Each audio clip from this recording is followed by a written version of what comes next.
کہ آخرت میں ان کو جو عذاب ہوگا وہ دنیا کے عذاب سے زیادہ سنگین ہے۔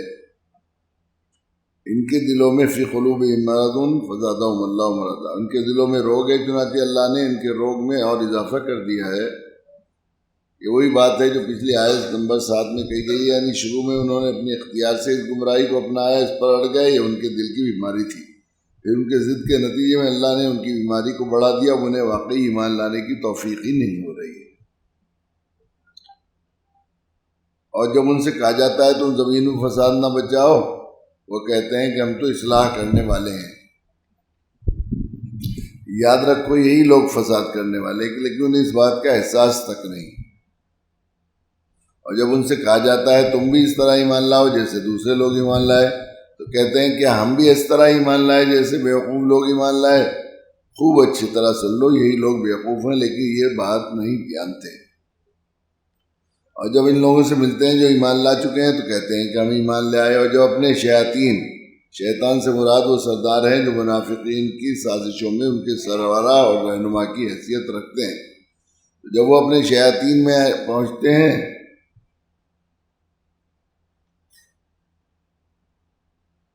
تو ان کے پاس تنہائی میں جاتے ہیں تو کہتے ہیں ہم تمہارے ساتھ ہیں، ہم تو مذاق کر رہے تھے۔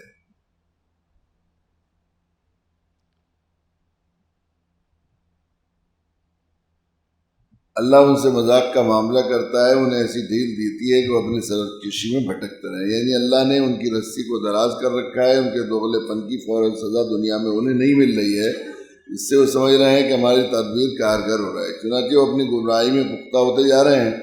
آخرت میں انہیں ایک دن پکڑ لیا جائے گا، چونکہ اللہ تعالیٰ کا یہ عمل ان کے مذاق کا نتیجہ ہے، اسے یہاں اللہ ان سے مذاق کرتا ہے کہ عنوان سے تعبیر کیا گیا ہے۔ کل یہ بات عرض کی گئی تھی کہ قرآن مجید معجزہ ہے، اللہ کے نبی صلی اللہ علیہ وسلم کا زندہ و تابندہ معجزہ ہے، اور انبیاء علیہ الصلوۃ والسلام کی بعثت، جتنے نبی آئے، بہت سے نبی آئے، ان نبیوں کی بعثت علاقائی وقتی تھی، کوئی کسی علاقے کے لیے نبی تھا، کوئی کسی خاندان کے لیے نبی بھی آئے۔ دنیا کا کوئی ایسا حصہ نہیں، وَإِن مِّن أُمَّةٍ إِلَّا خَلَا فِيهَا نَذِيرٌ، کوئی امت، کوئی قوم، کوئی علاقہ، کوئی وقت ایسا نہیں ہوا جب لوگوں نے ان کے لیے نبوت کا دروازہ بند کیا ہو اللہ نے۔ اللہ کے نبی صلی اللہ علیہ وسلم کے بعد اب آپ صلی اللہ علیہ وسلم کی بعثت اور نبوت قیامت تک کے تمام انسانوں کے لیے ہے، اور آپ کا کام ابھی باقی ہے، لوگوں تک یہ دین اور قرآن پہنچنا باقی ہے، اس لیے آپ کا معجزہ زندہ و تابندہ اللہ تعالیٰ نے قیامت تک کے لیے معجزہ بنا کر ہمیں عطا فرمایا، اور اس کی حفاظت کا بھی اللہ تعالیٰ نے انتظام فرمایا قیامت تک کے تمام انسانوں کے لیے۔ یہ معجزہ ہے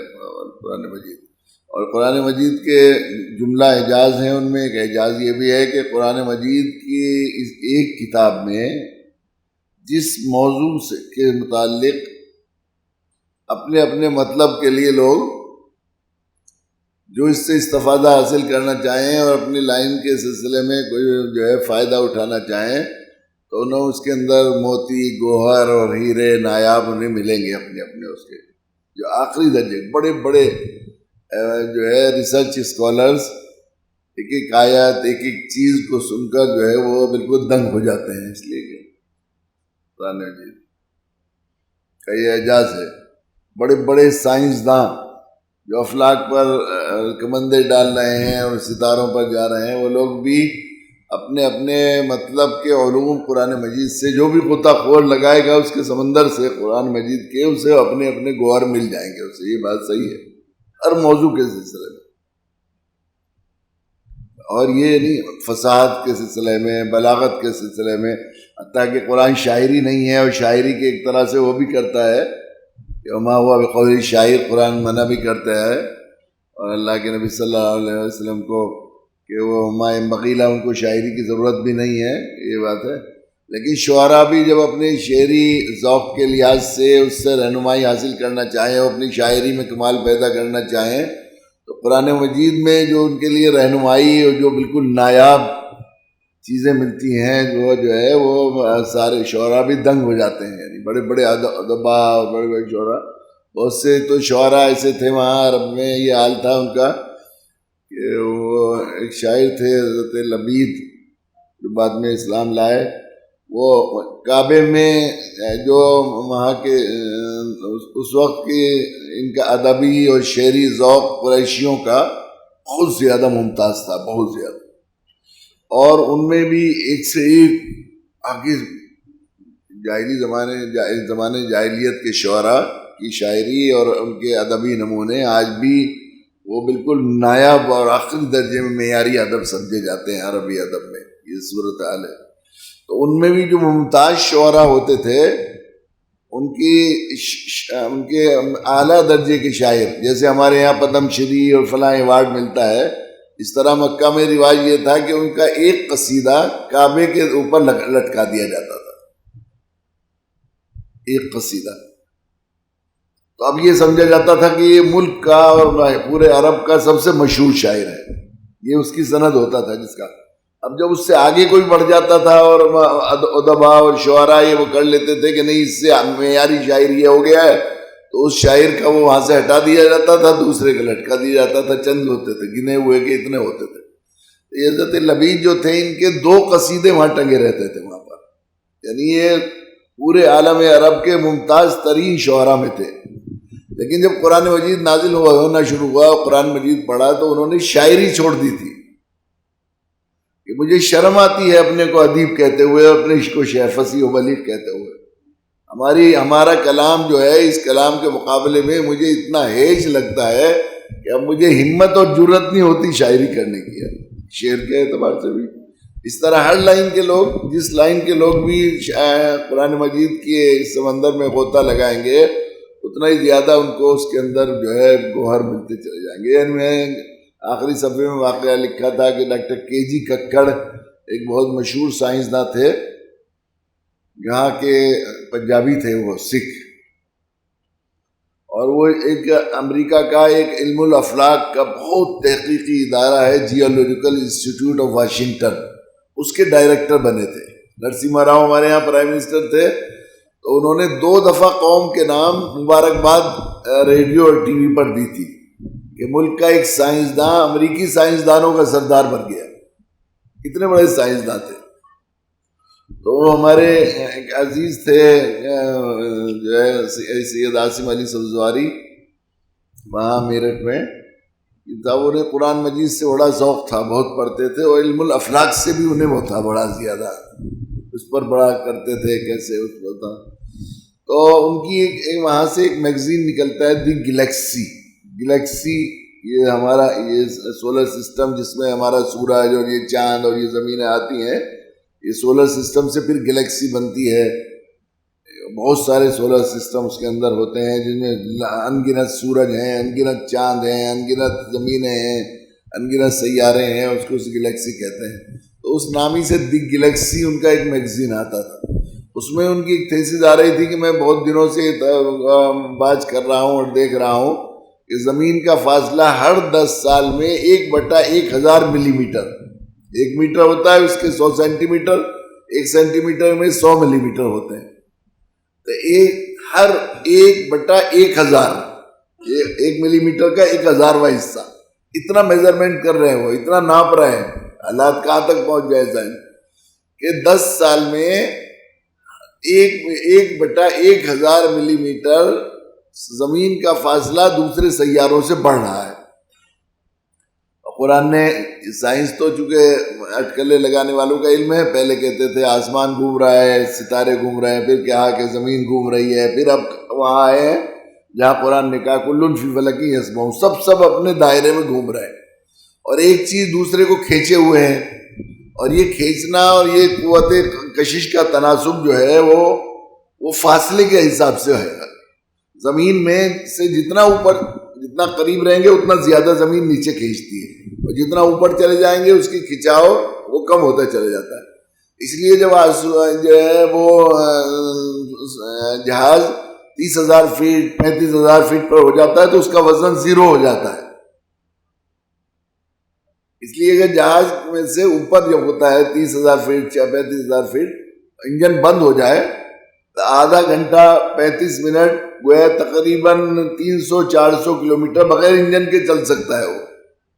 وہاں اس کا وزن تو ہوتا نہیں کچھ بھی، اس میں وہاں نہیں لگتی، یہ ہوتا ہے وہاں پر تو ایک انجن بھی، وہ انجن کا بھی بہت کم وہ کر دیا جاتا ہے اوپر، تو جتنا فاصلہ بڑھتا جائے گا اتنی کشش کم ہوتی چلی جائے گی اس کی۔ تو انہوں نے کہا ہے کہ ہر 10 سال میں 1/1000 ملی میٹر فاصلہ بڑھ رہا ہے، اگر اسی طرح بڑھتا رہا ہے فاصلہ تو یہ جو تناسب ہے یہ ختم ہو جائے گا، ایک طرف بڑھ جائے ایک طرف کو، تو زمین سسٹم سارا درم برم ہو جائے گا، یہ کائنات تباہی کی طرف جا رہی ہے، یہ انہوں نے اس سے وہ نکالا تھا۔ تو وکیل صاحب نے پڑھا تو انہوں نے اس آیت شریفہ، ایک آیت شریفہ ان کو لکھ کے بھیجی اور اس کا ایک ترجمہ، اولا یرون انا ناتی الارض ننقصها من اطرافها افهم الغالبون، کیا تم لوگ نہیں دیکھ رہے ہو کہ ہم زمین کو چاروں طرف سے چھوٹا کرتے جا رہے ہیں، سکیڑتے جا رہے ہیں، ننقصها من اطرافها افهم الغالبون، کیا یہ غالب ہو جائیں گے؟ کیا دکھ نہیں رہا ہے قیامت کے لیے انتظام کر رہے ہیں ہم لوگ؟ ایسا قرآن کا جو انداز ہے وہ یہ ہے۔ اب وہ ترجمہ اس کا پہلے کیا جاتا تھا، جب ایک زمانے میں وہ جو شروع میں بعض علماء اور بعض مفسرین کی رائے یہ تھی کہ جب مسلمان جو ہے وہ زمین میں بڑھتے چلے جا رہے تھے اور ان کا حصہ کم ہوتا جا رہا تھا کہ تم غالب ہو جاؤ گے، ہم تمہاری حکومتیں کم کرتے جا رہے ہیں اور ان کو اسلام کو بڑھاتے جا رہے ہیں، اس طرف گئی بعض علماء کی رائے۔ پھر بعد میں جب یہ سلسلہ ختم ہو گیا تو علماء نے کہا کہ اس کا مطلب یہ ہے کہ یہ جو ہے زمین کو پانی کاٹ رہا ہے، سمندر خشکی کو یوں کٹتا چلا جا رہا ہے، کٹتے چلے جا رہی ہے، اس طرح بھی اللہ تعالیٰ تباہی کا انتظام کر رہا ہے۔ یہ بھی ہو سکتا ہے کہ تم دیکھو سمندر سارا چڑھ جائے اور ہو جائے، لیکن جو حقیقت یہ ہے کہ خشکی بڑھ رہی ہے دنیا میں، سمندر کم ہو رہے ہیں، یہ ہو رہا ہے۔ اور ارض تو پورے گولے کو کہتے ہیں، اللہ تعالیٰ پیدا کرنے والے ہیں، اللہ نے کیا۔ وہ انہوں نے ڈاکٹر کے جی ککڑ کا خط مجھے خود دکھایا تھا، انہوں نے کہا کہ میں اپنی عقل کو کوستا ہوں، میں سمجھ رہا تھا کہ زمین ایک طرف کو کھسک رہی ہے، بڑھ رہی ہے ادھر کو، مگر میں دیکھتا ہوں کہ وہ چاند سے بھی اس کا فاصلہ بڑھ رہا ہے، سورج سے بھی فاصلہ بڑھ رہا ہے، مریخ سے بھی بڑھ رہا ہے، ہر ایک سے بڑھ رہا ہے۔ اب اگر ایک طرف سے ادھر کو کھسک رہی ہے تو ایک طرف سے فاصلہ بڑھے گا تو ایک طرف سے گھٹے گا اس کا فاصلہ۔ یہ میرے خیال ہی میں نہیں آیا کہ زمین چھوٹی ہو رہی ہے، اندر کو سکڑ رہی ہے۔ تو ان کا یہ بات 14 سال پہلے صرف زمین کا بنانے والا ہی کہہ سکتا ہے، یہ بتانے والا کوئی نہیں کہہ سکتا، یہ میرا یقین ہے۔ 14 سال پہلے یہ بات بنانے والا ہی کہہ سکتا ہے، بتانے والا نہیں کہہ سکتا یہ بات اس زمانے میں جب سال۔ اور میں نے انسٹیٹیوٹ سے چھٹی لے کر اب قرآن کی اسٹڈی شروع کی ہے، اور جب بھی اس آیت کے ترجمے کے ساتھ سائنسی دنیا میں جاؤں گا تو سائنس کا ایک نیا دور شروع ہوگا، یہ اس کا کہنا ہے جو دنیا کے سائنسدانوں کے لیڈ کر رہا ہے ایک آیت شریفہ سن کر۔ ابھی میرا انگلینڈ جانا ہوا، وہاں کا سب سے بڑا دعوتی سینٹر ہے عبدالرحیم گرین کا، وہاں ان کی یہاں ایک تقریب تھی تو اس میں بلایا گیا، وہاں پر ہم لوگ گئے وہاں، تو وہاں ایک صاحب سے ملاقات ہوئی، انہیں ایز اے چیف گیسٹ بلا رکھا تھا، ان کا نام ہے عبدالرحمان، انہوں نے بتایا کہ عبدالرحمان ہے۔ میں نے کہا کیا ہے کہ یہ ہندوستانی ہے اصلاً، اور یہ ڈاکٹر کے جی ککڑ تھے پہلے، وہاں مجھے بتایا کہ یہ ڈاکٹر کے جی ککڑ تھے، تو کب سے ان کا واقعہ میں ذکر کرتا ہوں تو مجھے بڑی خوشی ہوئی ان کی سنکر یہ کر کے، صرف ایک آیت شریفہ سے ایک سائنسدان۔ تو میں یہ کہہ رہا تھا کہ اتنا بڑا علم الافلاق کا دنیا کا سردار سائنسدانوں کا، وہ قرآن مجید کی ایک آیت کے اندر اپنے سائنسی علوم کا ایسا خزانہ وہ دیکھ رہا ہے کہ پورے افلاق اور اس کی یہ ہوتا ہے۔ جس لائن کے سلسلے میں آدمی اس میں غوطہ لگائے گا وہ کرے گا، لیکن قرآن مجید اصل میں نہ سائنس کی کتاب ہے، نہ فصاحت کی کتاب ہے، نہ بلاغت کی کتاب ہے، نہ شاعری کی کتاب ہے۔ اس کا موضوع جو قرآن نے ذکر کیا ہے پیدا کرنے والے نے، وہ کتاب ہدایت اور کتاب دعوت۔ لیکن یہ بڑی عجیب بات ہے، اور دعوت میں کس کو دعوت، یہ بات سمجھنے کے لیے بھی یہ بھی سمجھنا چاہیے، قرآن مجید میں 6666 آیات میں 553 آیات ایسی ہیں جن میں قرآن ان لوگوں سے جو ہے خطاب کرتا ہے، ان لوگوں کے لیے خطاب کرتا ہے جو اپنے آپ کو مسلمان کہتے ہیں۔ 553 آیات جن کو یہ کہا جاتا ہے یہ مسلمانوں کے لیے خطاب ہے، اور 470 آیتیں ایسی ہیں جن میں مسلمان غیر مسلم سارے لوگوں سے خطاب ہے، جن میں مسلمان بھی کے لیے بھی ہے اور غیر مسلموں کے، اور باقی 5800 کچھ آیتیں ایسی ہیں جن میں قرآن مجید صرف ان کے لیے خطاب کرتا ہے جو اپنے آپ کو مسلمان نہیں کہتے۔ ان تک بات پہنچائی ہے، ان کو دلائل دیے ہیں، ان کو یہ کہو، ان کو یہ کہو، اپنے نبی سے بات کہہ رہے ہیں، مسلمانوں سے بات کہہ رہے ہیں، نبیوں سے بات کہہ رہے ہیں، یہ کہو، یہ کہو، انہوں نے یہ کہا، ان کو یہ کہو، انہوں نے یہ کیا، انہوں نے یہ کیا، ان کے بارے میں باتیں۔ وہ 80% قرآن جو ہے وہ دعوت ہے غیر ایمان والوں کے لیے،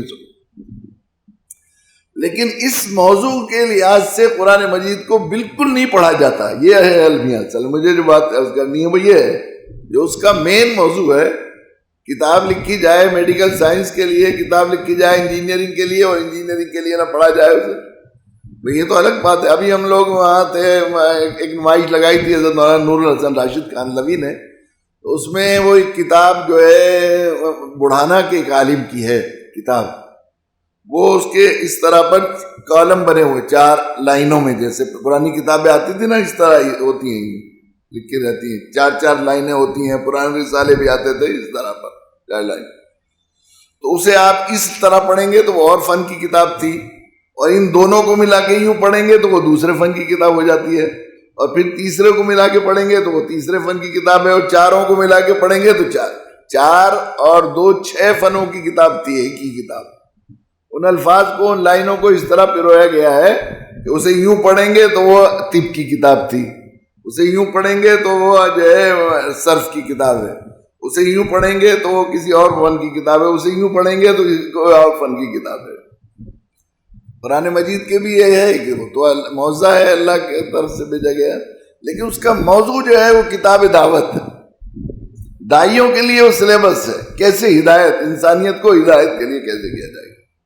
تو یہ قرآن مجید اس دعوتی پس منظر سے نہیں پڑھا جاتا، قرآن مجید بالکل سب سے کم جو پڑھا جا رہا ہے وہ اس پس منظر میں پڑھا جا رہا ہے قرآن مجید کو، یہ کتاب دعوت ہے اس پس منظر میں۔ اسی طرح اللہ کے نبی صلی اللہ علیہ وسلم کو بحیثیت رسول اور بحیثیت داعی ہمارے یہاں پڑھنے کا رواج نہیں ہے، تاکہ وہ ساری چیزیں وہ اس لیے ہماری طرف ذہن ہی نہیں جاتا، طائف کے پتھر کیوں کھائے، بس قربانی دی ہم پر، ہمارے اوپر احسان ہے، اس حد تک چلے جاتے ہیں ہم لوگ۔ اللہ کے نبی نے کتنی قربانیاں دی ہمارے لیے، کتنی امت کو کے ساتھ ہمدردی اور رحم کا معاملہ کیا، کیوں کیا، کیا تھا وہ، طائف کے پتھر کیوں کھائے، شعبی تعلیم میں کیوں گرفتار ہوئے، کبھی اس طرف آپ کے بس زیادہ سے زیادہ آپ کے اخلاق اس کی طرف ہو جاتا ہے۔ اصل میں اس واقعے کے سلسلے میں اکثر یہ بات عرض کیا کرتا ہوں کہ آپ نے بار بار سنا ہوگا، کتنا مشہور واقعہ ہے، اگر برادران وطن غیر مسلموں کو بھی معلوم ہے، حتیٰ کہ مودی نے بھی ذکر کیا اس کا۔ ایک بوڑھی عورت اللہ کے نبی صلی اللہ علیہ وسلم پر روزانہ کوڑا ڈالا کرتی تھی، اب وہ کوڑا ڈالتی تھی تو آپ صلی اللہ علیہ وسلم جھاڑتے ہوئے نکل جاتے تھے مسکراتے ہوئے، کبھی اس کو جواب نہیں دیتے، گھورتے نہیں تھے، کچھ نہیں تھے۔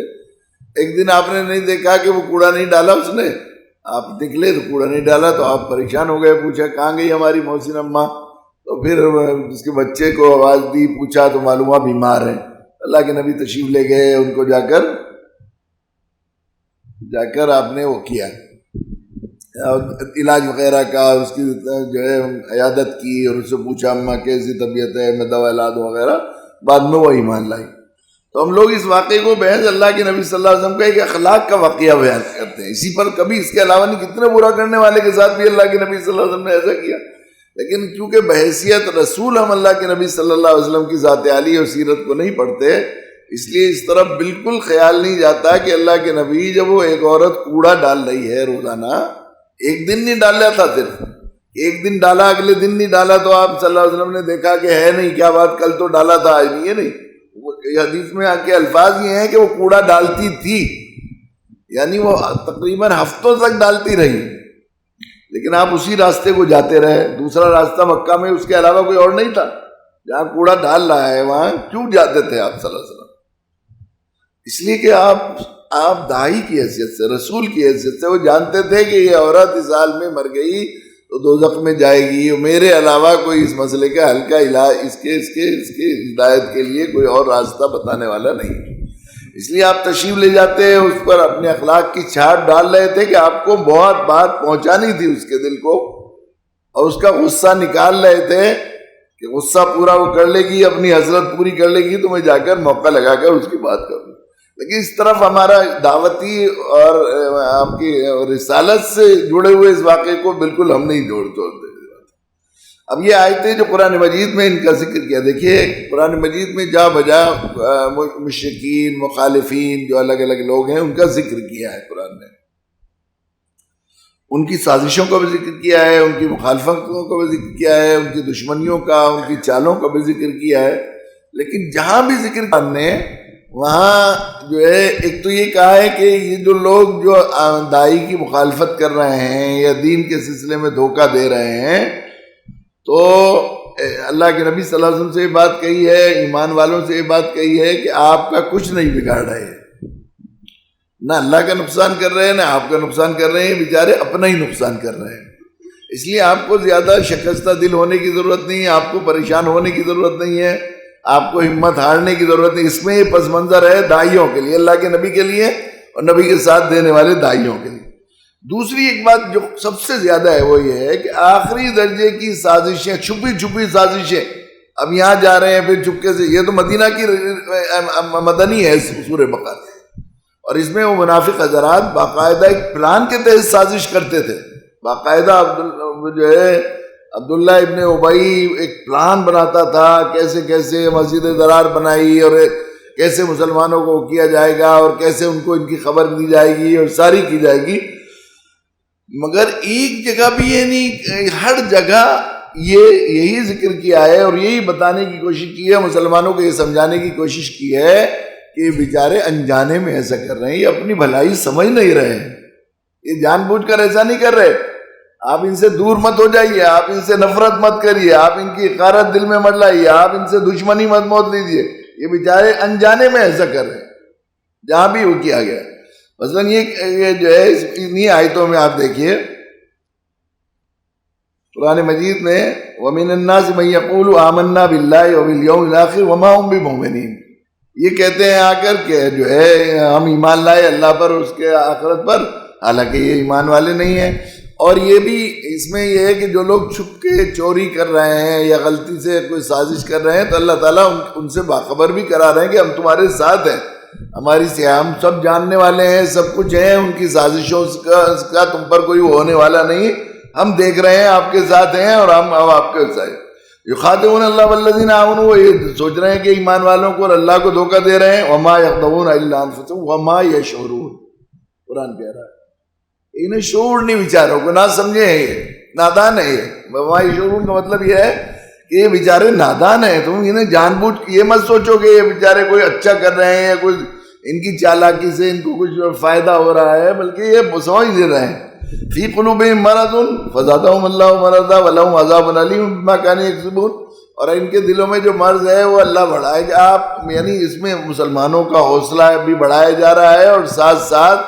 ان کے دل میں کوئی نفرت، کوئی غیریت کا جذبہ نہ آئے، اس کا بھی لحاظ کیا جا رہا ہے. وَإِذَا قِيلَ لَهُمْ لَا تُفْسِدُوا فِي الْأَرْضِ قَالُوا إِنَّمَا نَحْنُ مُصْلِحُونَ. جب ان سے کہا جاتا ہے یہ فساد کی شکل ہے تمہاری، ایسا مت کرو، تو یہ کہتے ہیں کہ نہیں ہم تو اصلاح کرنے والے ہیں. الا انہم هم المفسدون ولکن لا یشعرون. یہاں بھی یہی بات کہی ہے، یقیناً یہ جو ہے کر رہے ہیں فسادی، مگر یہ چونکہ اپنے بھلے برے کو سمجھا نہیں، ابھی انہیں معلوم نہیں کہ ایمان کے بغیر یہ کتنے خطرے میں ہے، کتنے نقصان میں ہے. اگر ان کو یہ معلوم ہو جاتا کہ ایمان کے بغیر ان کی تباہی ہے تو کیوں یہ تباہی مول لیتے؟ کون اپنے آپ تباہی لیتا ہے؟ ولکن لا یشعرون. وَإِذَا قِيلَ لَهُمْ آمِنُوا كَمَا آمَنَ النَّاسُ قَالُوا أَنُؤْمِنُ كَمَا آمَنَ السُّفَهَاءُ.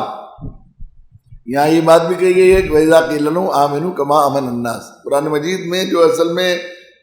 معیار حق جماعت ایمان والوں کی قرار دی ہے، اس آیت کی روشنی میں بھی، اور وَفَإِنْ آمَنُوا بِمِثْلِ مَا آمَنْتُمْ بِهِ فَقَدِ اهْتَدَوْا. تمہاری طرح یہ لوگ ایمان لے آئے، صحابہ سے خطاب کر رہے ہیں، تو یہ ہدایت یاب ہو جائیں گے. تو ایمان اور اہل ایمان کے لیے جو معیار حق جماعت قرار دی گئی ہے وہ صحابہ کرام رضی اللہ تعالیٰ عنہم اجمعین کی ہے، کیونکہ نزول قرآن کے وقت وہی اہل ایمان تھے.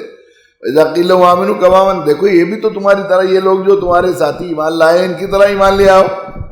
کہتے ہیں انومن کما آمن السفہاء، ہم ان احمقوں کی طرح ایمان لے آئے. الا انہم هم السفہاء ولکن لا یعلمون. یہاں بھی یہ بات کہی ہے کہ بیوقوف تو یہی ہے، اتنی اچھی جنت کو چھوڑ رہے ہیں، اللہ کی زمین میں رہ کر اللہ سے مقابلہ کر رہے ہیں، جس سے سارے مطلب حل ہونے ہیں،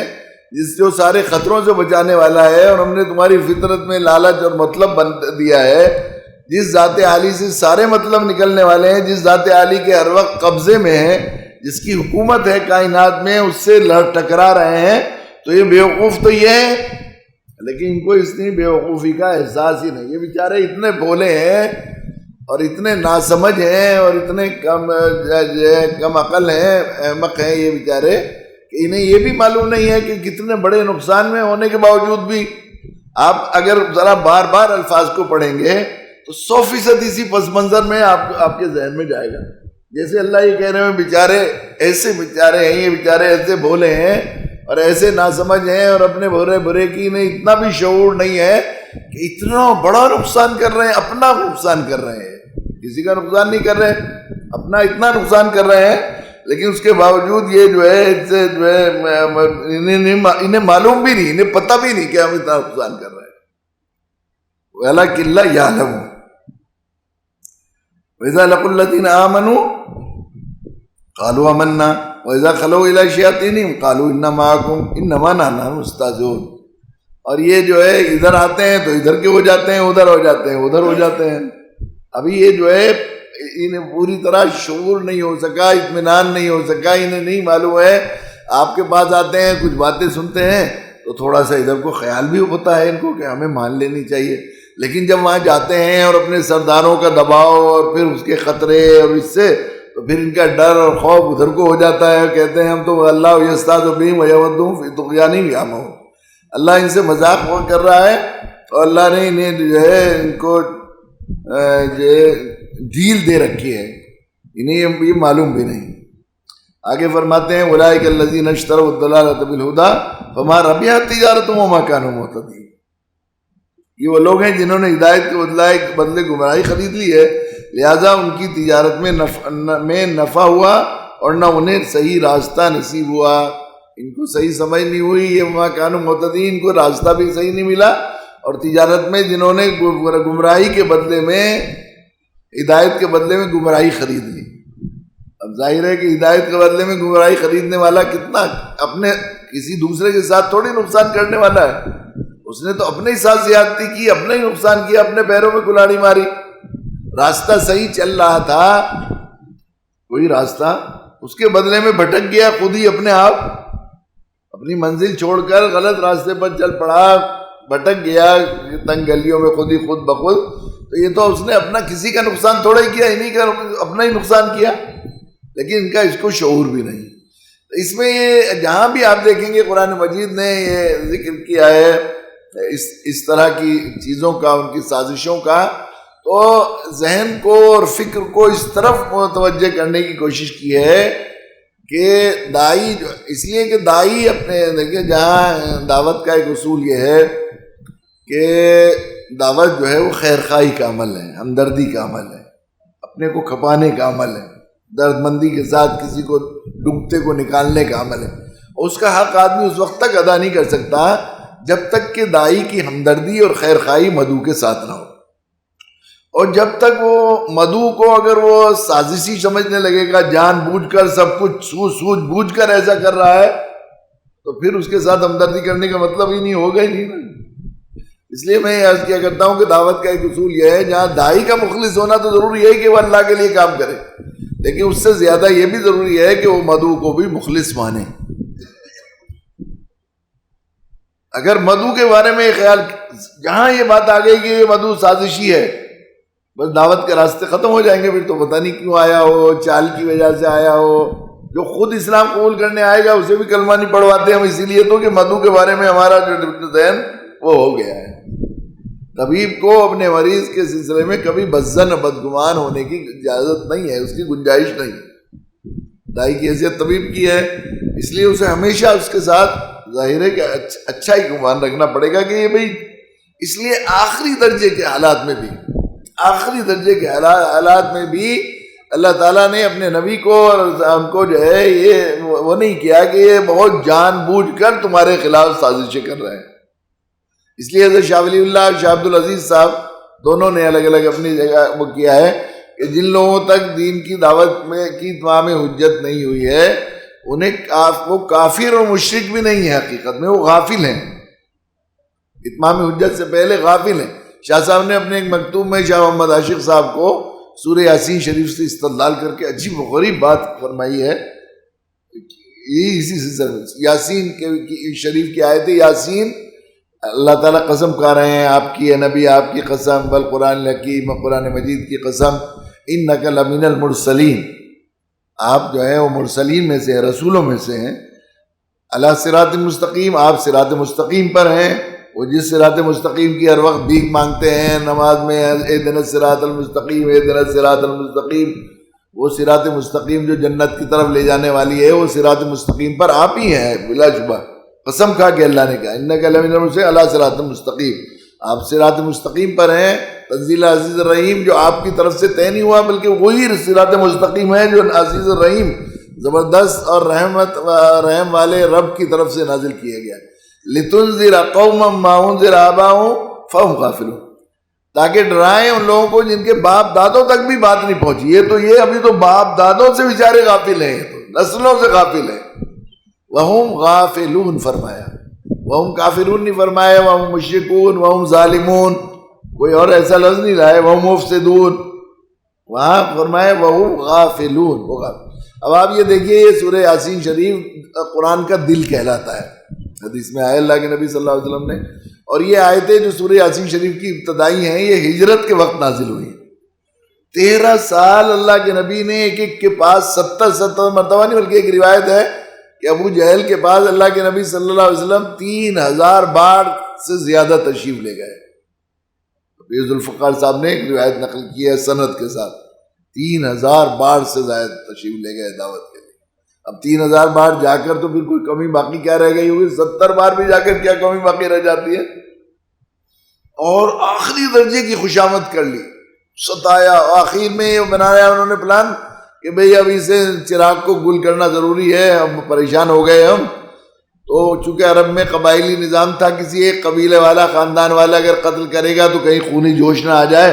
اس لیے یہ باقاعدہ مشورہ کر کے میٹنگ کر کے طے کیا کہ ہر خاندان سے ایک آدمی جائے اور سب مل کر قتل کر لے تو کسی ایک پر خون نہیں ہوگا. تو چاروں طرف سے اللہ کے نبی کے گھر کا محاصرہ کر رکھا ہے، کوئی تیر لیے، کوئی بھالا لیے، کوئی تلوار لیے، کوئی کچھ لیے کھڑے ہوئے ہیں سب. اللہ کے نبی ایسے وقت میں بھی اپنے بھائی کو کی جان کو داؤ پر لگا کر امانتیں سپرد کروا رہے ہیں، سپرد کر رہے ہیں اللہ کے نبی. تو بھئی یہ امانتیں اس کی، یہ اس کی، یہ اس کی، یہ امانت سپرد کر رہے ہیں. ایسے وقت میں قرآن مجید نازل ہوا ہے. گویا سازش، مخالفت، دشمنی، دعوت کی اتمام حجت ہو گئی، دعوت کی تو اتمام حجت ہو گئی. اور اس ایسے محسن، ایسے خیرخواہ، ایسے درد مند نبی کے خلاف سازش کی اگر دنیا میں جب سے دنیا پیدا ہوئی ہے یا اس سے زیادہ مخالفت اور سازش کا کوئی پوائنٹ ہی نہیں آیا ہوگا. ایسا بالکل آخری درجے میں عروج کا موقع ہے. ایسے وقت میں بھی اللہ تعالیٰ یہ بات فرما رہے ہیں نبی دشمن مت سمجھیے ان کو حریف، آپ طبیب ہیں، مریض ہیں، آپ رسول ہیں، یا آپ کے قوم ہیں اور ان تک آپ کو بات پہنچانی ہے. دشمنی اور نفرت نہ آ جائے. لتنذر قوما ما انذر آباؤہم فہم غافلون، آپ کو ہمیں صراط مستقیم اور یہ جو ہے نبی رسولوں میں سے بنایا اس لیے تاکہ آپ ڈرائیں ان لوگوں کو جن کے باپ دادوں تک بھی، ان کی تو نسلوں کو بھی نہیں پتا، نسلوں سے بے خبر ہیں. ہم غافلون، ہم گواہی دے رہے ہیں، ہم سے زیادہ کون جانتا ہے. آپ ان کو بھی سمجھا نہیں سکے، ان کی سمجھ میں آیا نہیں ابھی، یہ ناسمجھی میں ایسا کر رہے ہیں. جب تک یہ جذبہ، اس لیے اللہ کے نبی صلی اللہ علیہ وسلم میدان دعوت حضرت مفتی سعید صاحب پالنپوری دعوت برکاتوں اکثر اپنے طلباء سے یہ بات فرمایا کرتے تھے. پوچھتے ہیں، کبھی سوال کیا کرتے ہیں، بھئی قرآن کن لوگوں میں نازل ہوا؟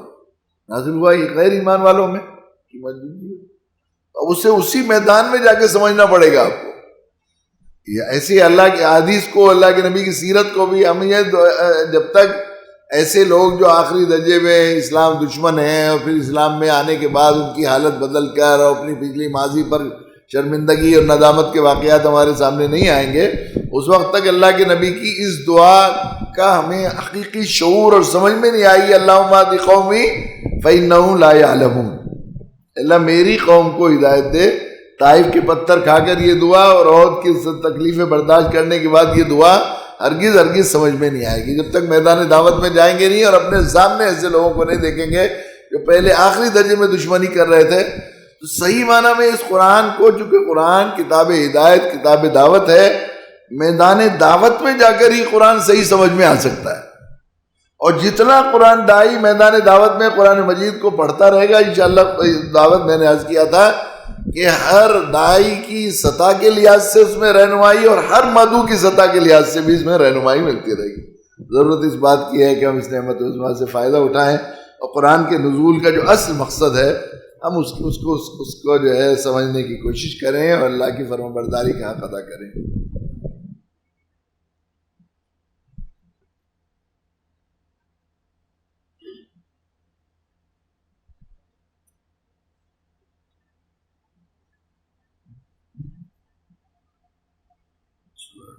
والدہ کی وفات اور دادا کی توجہ اور سرپرستی. آپ صلی اللہ علیہ وسلم کی والدہ جو اپنے یتیم بچے کو اپنے حد درجہ قیمتی متاع سمجھتی تھی اور بچہ بھی باپ کے نہ ہونے پر ماں سے مانوس رہتا تھا، بچے کو لے کر مدینہ بچے کے دادا کی ننیال گئیں. شاید وہاں سے بچے کو دیکھنے کے لیے بلایا گیا ہوگا. کئی مہینے رہ کر واپس ہو رہی تھی کہ مکہ مدینہ کے درمیانی بستی ابوا میں بیمار پڑ گئیں اور انتقال کر گئیں. ان کے ساتھ ایک خاتون ام ایمن تھی جو ایک طرح بچے کی کھلائی بھی تھی، بچے کی دیکھ بھال میں معاون تھی. آپ کی والدہ کی ماجدہ کی تدفین وہیں ہوئی اور اب آپ ام ایمن کے ساتھ مکہ واپس آئے. آپ کی عمر اس وقت 6 سال کی تھی. اب والد والدہ دونوں کی سرپرستی نہیں. کس طرح اپنے نبی کی پرورش کی اللہ نے، کیسی بے سر اسامہ 6 سال کا بچہ راستے میں ماں کا، کیسا عجیب حال ہے. اس لیے کہا قرآن نے کہا والدعاء اذا سجا ما ودعك ربك وما قلى والآخرة خير لك ولسوف يرضى الم یجدک یتیما فآویٰ. کیسے یتیم کو کہاں پہنچا دیا اللہ تعالیٰ نے اور کیسا مربی بنایا اور کیسا، یہ اللہ کی عجیب شان ہے. اب مردوں میں آپ کے دادا تھے جنہوں نے شفقت بڑھا دی اور توجہ رکھی. ماں بھی نہیں رہی، باپ بھی نہیں رہے تو دادا نے شفقت بڑھا دی. وہ مکہ کے بڑے سردار تھے لیکن 2 سال کے بعد ان کا بھی انتقال ہو گیا. کسی غیر کی توجہ ہی نہ رہے کچھ بس. اور پھر ان کی قائم مقامی چچا ابو طالب کے پاس آئی. آپ اس وقت 8 سال کے ہو گئے تھے. اس طرح حضور اقدس صلی اللہ علیہ وسلم کی پیدائش اور نشو و نما مکہ کے اس معزز خاندان کے ایسے فرد کی حیثیت سے ہوا جو پیدائش سے قبل ہی اپنے والد سے محروم ہو گیا تھا. 6 سال کی عمر کو پہنچتے پر والدہ کے سائے سے محروم ہو گئے. 8 سال کی عمر میں تھے کہ مہربان شفیق دادا نے بھی داغ مفارقت دیا. آخر عمر میں 2 نقصانوں کا ہونا کم عمری کے زمانے میں بڑا چیلنج رکھتے تھے.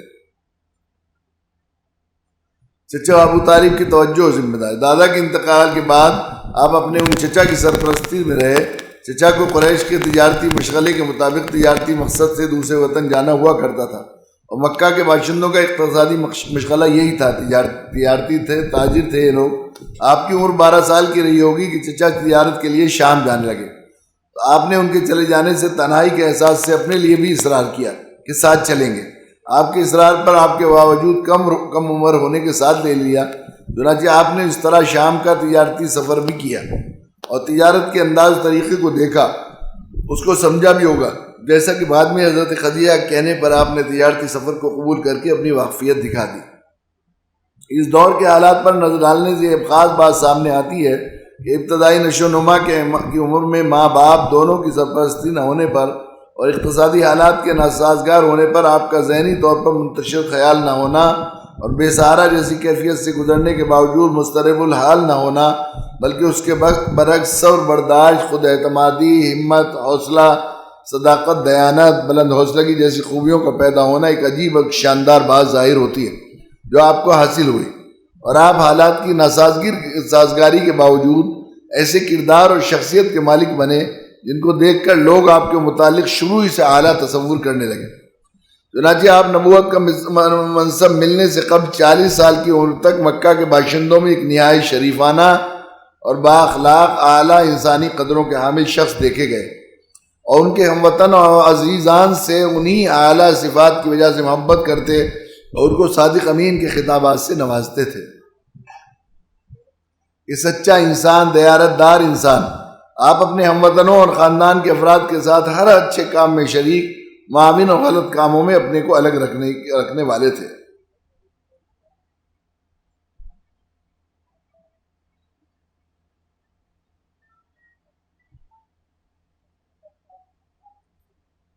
اللہ کے رسول صلی اللہ علیہ وسلم کی دعوت کی اس پر کئی بار بات کی گئی ہے کہ اللہ کے نبی صلی اللہ علیہ وسلم کی دعوت اتنی بے سر و سامانی کے باوجود، اور آج کے زمانے کے وسائل نہیں تھے، اونٹ بکریاں چرانے والے بدو لوگ تھے، اور اس میں ان کے پاس بھی جو ہے بادبانی کشتیوں پر سفر کرنے کا زمانہ تھا۔ اس زمانے میں اتنی تیزی سے اسلام پھیلا کہ اللہ کے نبی صلی اللہ علیہ وسلم کی ہجرت کے بعد 50 سال میں 60% دنیا پر اسلامی قانون کی حکمرانی ہو گئی۔ 5 بر اعظم تک چلا گیا تھا اسلام 5 بر اعظموں میں بھی کئی علاقوں میں اسلام چلا گیا تھا۔ یومیہ فتوحات کا اوسط جو لگایا ہے ایک اسلامی جغرافیہ کے نگار نے، 378 مربع میل یومیہ اسلامی مملکت میں رقبہ بڑھتا رہا۔ 378 مربع میل روزانہ، اتنا۔ اب یہ اتنی تیزی سے کیوں پھیلا اسلام؟ کیا وجہ رہی؟ اس پر بہت سے علماء اور اس سلسلے میں کوششیں کرنے والے اور ریسرچ کرنے والے لوگوں نے بہت سی بحثیں کی ہیں، لیکن زیادہ تر لوگوں نے جو اللہ کے نبی صلی اللہ علیہ وسلم کی اس دعوت کی قبولیت اور دلوں میں فوراً جگہ کرنے اور چھا جانے اور اس کی مقبولیت کی بنیادی وجہ کی ہے، ذکر کی ہے، وہ یہ کی ہے کہ اللہ کے نبی صلی اللہ علیہ وسلم کی دعوت کی بنیادی سب سے صفت یہ تھی کہ اپنے دعوت کی صداقت کے لیے آپ نے جو دلیل پیش کی، سب سے اہم، میری بات کو سچا جاننے کے لیے اس سے بڑی کیا دلیل ہو سکتی ہے؟ فقط لبثت فیکم عمرا من قبلی، کہ میں ایک لمبی مدت تم لوگوں میں رہ چکا ہوں، میرا کردار تمہارے سامنے ہے، میری بول چال، میری کوئی چیز، کوئی کھلی کتاب نہیں، ایک بھی کوئی راز میرا راز نہیں ہے، ساری سب کچھ میرا چٹھا تمہارے سامنے ہے پوری زندگی کا۔ اور یہ کہ جو جس چیز کی دوسرے کو دعوت دی آپ نے، اس پر خود زیادہ عمل کیا۔ ارنال نے لکھا ہے کہ آپ نے مثلاً کی ہے، اور کئی بڑے عیسائی اور ان کا جو ہے اس میں کوٹیشن نقل کیا ہے کہ آپ کی دعوت کی خصوصیت یہ تھی کہ آپ نے جس چیز کو دوسرے کو دعوت دی، خود اس پہ کہیں زیادہ عمل کیا۔ آپ نے 5 وقت کی نماز فرض کی عام انسانوں پر، تو آپ جو ہے نماز پڑھتے تھے، ساری رات کھڑے رہتے تھے، پاؤں پر ورم ہو جاتا تھا، اور آپ گویا آپ پر تہجد واجب تھی۔ آپ زکوٰۃ 2.5% فرض کی، لیکن آپ سب کچھ مال خرچ کر دیتے تھے، اور یہ حتیٰ کہ یہودیوں سے قرض لے کر خرچ کر دیتے تھے۔ یہ حال رہا آپ کا۔ روزے آپ نے 1 مہینے کے فرض کیے، لیکن آپ روزوں پر روزے رکھتے تھے، بعض درمیان میں افطار بھی نہیں فرماتے تھے۔ تو جو کیا اس سے زیادہ عمل کیا، عمل کو انہوں نے اپنے پیش کیا۔ تو آپ کی جس شخص کو یہ ایک داعی کو، جس کو اللہ کے نبی صلی اللہ علیہ وسلم کے طرز پر چل کر ہی اپنے دعوتی کارواں کو آگے بڑھانا ہے اور دعوت کو مؤثر بنانا ہے، اس کے لیے ضروری ہے کہ وہ اپنے کردار کو، اپنے آپ کو بنانے کی کوشش کرے۔ یہ ضروری ہے۔ یہ ایمان جس کی دودھ، اس لیے میں کہا کرتا ہوں کہ جتنا 20%، 80% اپنے کو مومن بنانے کی کوشش کریں اور 20% باہر دعوت کا کام کریں گے، تو انشاءاللہ دعوت 100% مؤثر ہوگی۔ اپنے اللہ کی ذات پر ایمان، اللہ کی ذات سے تعلق، آخرت پر ایمان اپنا جتنا بڑھتا چلا جائے گا اتنا زیادہ کم میں وقول اس کے ان کی مناجات ہے سید سلیمان ندوی رحمۃ اللہ علیہ کی، قول میں رنگ عمل بھر کے بنا دے رنگین، لب خاموش عطا کر دل گویا دے دے۔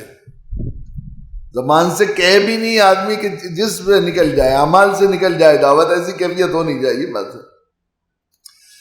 تو اللہ کے نبی صلی اللہ علیہ وسلم کی جو صفات، جو اپنے آپ کو متصف کیا، اپنے آپ کو تیار کیا اور آپ کو بنایا گیا، ان صفات میں جو 2 صفات جن کا سب سے پہلے لوہا منوایا گیا، جب ہم اپنے کردار کو بنانا ہے اور اپنے آپ کو لوگوں کے سامنے پیش کرنا ہے اور اپنے عمل کو اور اپنی سیرت کو لوگوں کے سامنے اپنی دعوت کی دلیل کے طور پر، صداقت کے طور پر پیش کرنا ہے، تو ہم دیکھتے ہیں اللہ کے نبی صلی اللہ علیہ وسلم کی جو دو خاص پہچان اور خاص شناخت جو آپ کا نام کی جگہ نام بن گئی تھی وہ تھی الصادق الامین، سچائی اور ایمانت داری۔ یہ دو صفت ایسی ہیں جس کے بارے میں یہ معلوم ہو جائے اس کی بات کو ہمیشہ وزن دیا جاتا ہے۔ جس شخص کے سچا ہونے اور جس شخص کے امانت دار ہونے کا دھاگ بیٹھ جائے اس کی بات کو نظر انداز نہیں کیا جاتا۔ نظر انداز کرتا ہے تو خود اپنے ضمیر سے لڑتا ہے آدمی۔ کبھی کبھی ہٹ درمی میں کیا انہوں نے، لیکن وہ خود اندر سے ابو جہل ابو لہب جب جاتے تھے اپنے لوگوں میں کہتے تھے کہ ہم کر تو رہے ہیں لیکن وہ آدمی اس لائق نہیں ہے بھائی، اس کو ذرہ برابر جول نہیں ہے اس کی بات میں، وہ کبھی جھوٹ نہیں بولا نہیں انہوں نے اپنی ذاتی زندگی میں، تو کیسے ہو سکتا ہے؟ تو وہ اپنی ذاتی زندگی خود اپنی اس پر نادم رہتے تھے۔ یہ دو، اور افسوس یہ ہے کہ مسلمانوں میں ان دونوں صفات کا بالکل فقدان ہے۔ جھوٹ کا اتنا رواج ہو گیا لگتا ہی نہیں کہ مسلمان ہیں، حالانکہ اللہ کے نبی صلی اللہ علیہ وسلم نے ارشاد فرمایا کہ قسم اس ذات کی جس نے مجھے ہدایت کے ساتھ مبعوث کیا ہے، ایمان اور جھوٹ کا کوئی میل نہیں۔ اللہ کے نبی سے پوچھا گیا یا نبی اللہ مومن بزدل ہو سکتا ہے کہ ہاں ہو سکتا ہے، کہ مومن بخیل ہو سکتا ہے کہ ہاں ہو سکتا ہے، مومن جھوٹا ہو سکتا ہے؟ آپ نے فرمایا ہرگز نہیں ہوتا۔ اب یہ عام طور پر یہ صورتحال ہو گئی ہے، بالکل ذرا سی بات پہ ہمارے وہی وکیل صاحب ہیں عزیز، وہ بتا رہے تھے ایک زمانے میں لوگ مسلمانوں کا اتنا لحاظ کرتے تھے، یہ حال تھا کہ لوگ کہتے تھے نہیں بھائی وہ گواہی ان کی کہ وہ نمازی آدمی ہے، بھائی ان کی گواہی تو مان لوں گا میں۔ اپنے مقدمات میں بہت سے ایسے واقعات ہیں کہ غیر مسلم نمازی لوگوں کی بات ہے، وہ فلانا آدمی ہے ان سے ان کو معلوم ہے وہ نمازی آدمی ہے۔ نمازی آدمی کو جھوٹ بولنے کا تصور نہیں تھا، یہ صورتحال تھی۔ ہمارے میں بی ایس سی میں پڑھا کرتا تھا تو وہاں ایک واقعہ پیش آیا تھا کہ وہ وہی عاصم علی سبزواری صاحب، ان کا ایک کیس تھا، وہ بڑے لحاظ عجیب رکھ رکھاؤ کے وکیل تھے، خوب اطمینان کر لیا کرتے تھے اپنے طور پر بھی۔ یہ آدمی کہ جب آدمی یہ کرنا کتنے مخالف ماحول میں ہو، کیسے بات بگڑی ہوئی ہو، جب آدمی یہ ٹھان لے کہ مجھے دین پر عمل کرنا ہے، یہ کرنا ہے، تو اللہ تعالیٰ اس کے لیے راہیں آسان کر دیتے ہیں۔ ان کے بعد مشورے کے لیے آیا کرتے تھے لوگ۔ ایک دفعہ واقعہ پیش آیا مجھے کہ وہ مشورے کے لیے مشورے کی فیس لیتے تھے۔ ایک سیٹ آئے، انہوں نے اپنی فائل پیش کی کہ مجھے مشورہ کرنا ہے۔ میں ریسس جو ہاف ٹائم ہوتا تھا تو وہیں میرٹھ کالج تھا، بھائی صاحب بھی ساتھ میں بیٹھتے تھے، وہاں چلا جایا کرتا تھا۔ انہوں نے کہا کہ فائل رکھ جائیے اور مشورے کی فیس منشی جی کو جمع کر دیے۔ کتنی ہے؟ 1225 روپے۔ یہ سن 73-72 کی بات ہے، 1225 روپے مشورے کی فیس رکھ دی۔ انہوں نے کہا کب کو آؤں میں؟ کہ دیکھو پیر کے دن آ جانا، لیکن اگر میں مطمئن نہیں ہوا تو 1 ہفتہ اور دینا پڑے گا، فائل بڑی ہے آپ کی، مجھے اچھی طرح پڑھنی پڑے گی۔ کہا ٹھیک ہے۔ تو وہ پیر کے دن آئے، آ کر کہا کہ بھئی کیس بڑا کنجلک ہے، سمجھ نہیں پایا میں، تو آپ پھر ہفتے آئیے، لیکن میں پکا بات نہیں کہتا، میرے پاس کیس بہت زیادہ ہے، ہو سکتا ہے اس کے بھی بعد آپ کو آنا پڑے۔ تو پھر پیر کو اتفاق سے میں تھا، تو انہوں نے کہا کہ اب بھی نہیں ہے، ابھی میں مطمئن نہیں ہوا، اگلے منڈے کو آئیے۔ پھر منڈے کو آئے، جیسے آئے تو انہوں نے پھینک کے ماری فائل۔ یوں کہا کہ عدالتیں اس لیے ہوتی ہیں کہ دوسروں کا قبضہ کرے، آپ کا ہے کیا اس میں مت لڑیے، آپ ہاریں گے ہمیشہ، آپ کا کچھ بیٹھتا ہی نہیں کسی بھی طرح، کیوں مقدمہ لڑ رہے ہیں آپ؟ تو مجھے بہت ہی عجیب لگی یہ بات کہ 1225 روپے بھی لے لیے ان کو یہ پھینک کے ماری فائل ہوتا تھا۔ جج بھی ہم نے دیکھا ہے، ایک آدھ دفعہ مجھے لے گئے کبھی وہ، تو جیسے ہی وہ پہنچتے تھے جج بیٹھ جاتا تھا، مسکرا دیا ایک دفعہ جج کسی بات پر کہ آپ قانون کی کرسی پر بیٹھ کر کیا کر رہے ہیں، جیسے یہ ڈانٹ دیتے تھے، یہ حال تھا۔ تو ایک دفعہ ایک لالا سے کسی مسلمان کا مقدمہ چل رہا تھا، کچھ پیسے ویسے تھے اس کے، اس لالا نے عدالت میں کہا جی جج صاحب وکیل صاحب کو تو چھوڑ دو، میری بات سن لو، ان کے ایک ملا جی دوست ہیں، ان کے سامنے یہ ہمارا لین دین ہوا ہے، اگر وہ ملا جی کہہ دیں یہ بات تو بات ٹھیک ہے، اگر نہیں کہیں گے تو کوئی بات نہیں، میں پیسے اور میں خرچہ دوں گا پورا ہوتا۔ ٹھیک ہے، اب وہ مقدمے کے لیے آئے، انہوں نے کہا بھائی ملا جی دے دیں گے؟ کہ ہاں دے دیں گے، وہ تو بتا دیں گے۔ انہوں نے، یہ مسلمان کی طرف سے وکیل تھے، وکیل صاحب ہمارے۔ اب وہ جناب وہ وقت آیا تو ملا جی نے آ کر انہوں نے پوچھا کہ ملا جی آپ سے سنا ہے کہ آپ کے سامنے انہوں نے ان سے لالا جی سے یہ لین دین ہوا ہے، ان کے پیسے ہیں؟ تو انہوں نے ملا جی نے کہا کہ نہیں ایسا تو نہیں ہے، میرے سامنے تو نہیں ہوا، بس لالا حق کی نہ دک کی کتنا مقدمے میں خرچ ہوا، اتنا پیسہ جیب میں لے کے رکھ کے اور چلا گیا، لالا مقدمہ چھوڑ کے چلا گیا۔ اتنا منفعل ہوا، اتنا زیادہ اس کے اعتماد کو ٹھیس پہنچی کہ وہ مقدمہ چھوڑ کے چلا گیا۔ تو وکیل صاحب کہہ رہے تھے کہ میں خوش ہو گیا کہ ہمارے کلائنٹ کا کیس فائنل ہو گیا، وہ تو بات تھی، مگر میرا دل ڈر رہا تھا کہ کچھ بات غلط ضرور ہے۔ جب سیڑھیوں سے اتر رہے تھے عدالت کے تو ملا جی کہنے لگے کہ وکیل صاحب زندگی بھر کبھی تہجد کی نماز نہیں چھوٹی میری جب سے ہوش سنبھالا ہے، لیکن آج دوست کے کارن جھوٹ بولنا پڑ گیا۔ بس انہوں نے فائل لے کے بجانا شروع کر دیا ان کو، وہ جو ہال میں فائل تھی، اور نیچے دے کے سیڑھیوں سے مار دیا، سر بھی پھوٹ گیا، اور پھر لے کے گئے پکڑ کے اوپر کہ جج کو کہا کہ میں اس عدالت کو نہیں مانتا، اور میں ان کے کیس کو مجھ سے انہوں نے یہ کہا کہ جھوٹ بولا ہے۔ جا کر پھر واپس جج کے سامنے کہ بتا کہاں ہے کہ نہیں تو ہے، ورنہ میں پولیس کو کروں گا۔ تو انہوں نے کہا کہ ہاں میں نے غلط بیان دیا، ان پر جرمانہ ہوا جھوٹ بولنے کا، اور پھر اسے لالا کو بلایا، اس نے کہا کہ نہیں میں نہیں بلاتا، وہ نہیں کرتا، یہ ہوتا رہا۔ آج ابھی قریبی زمانے کی بات ہے، زمانے میں مسلمانوں کے ساتھ یہ بات سمجھی جاتی ہے کہ مسلمان جھوٹ نہیں بولتے، لیکن آج اب یہ بات نہیں رہی بالکل۔ حالانکہ دائی امت کی حیثیت کے ہونے کی حیثیت سے ہمیں الصادق الامین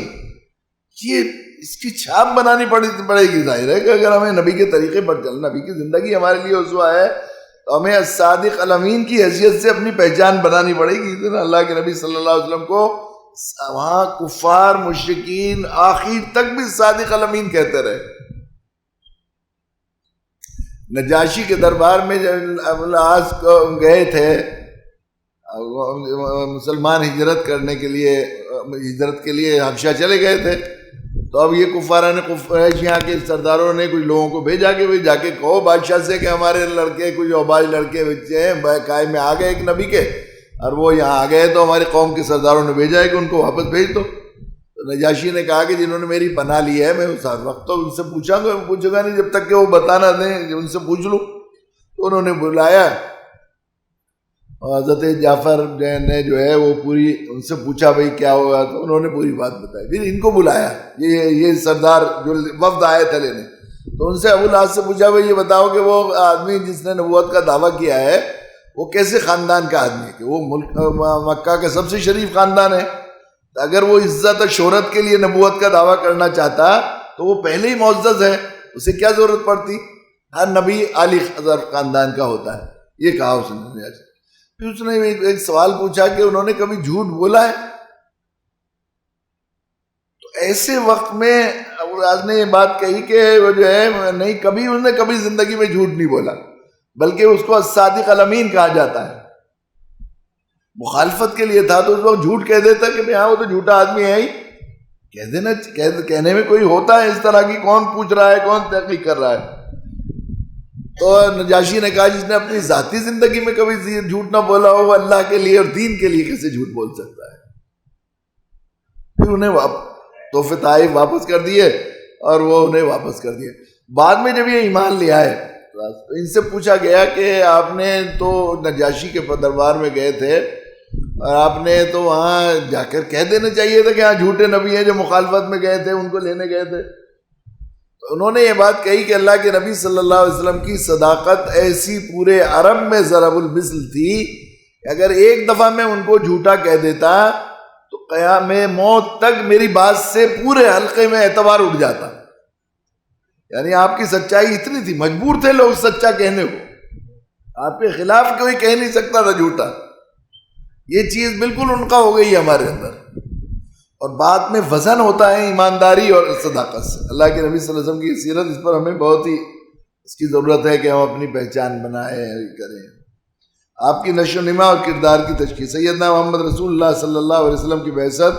بے شمار انبیاء کی بے شمار قوموں میں بعثت اور کار نبوت انجام دینے کے بعد واقع ہوئی۔ ان قوموں نے انبیاء کی کوششوں کے باوجود بہت کم ان کی بات مانی اور اپنی خواہشات کی زندگی کو بہت کم بدلا۔ آخر میں اللہ تعالیٰ نے 600 سال کی مدت نبیوں کے بھیجنے سے خالی رکھی اور انسانوں کے عقلاء اور مفکرین پر معاملے کو چھوڑا اور انسان خود سے اپنے کو صحیح دینی اخلاقی راستے پر لائے، لیکن انسانوں کی حالت اور زیادہ خراب ہو گئی اور قابل نفرت تک پہنچ گئی، جیسا کہ حدیث شریف میں اس کا ذکر آیا۔ لیکن اللہ تعالیٰ کو پھر بھی رحم آیا، اس نے ایک ایسا نبی بھیجنے کا فیصلہ فرمایا جو کہ زیادہ مؤثر، زیادہ ہمہ گیر طریقے سے انسانوں کی اصلاح کا کام کرے،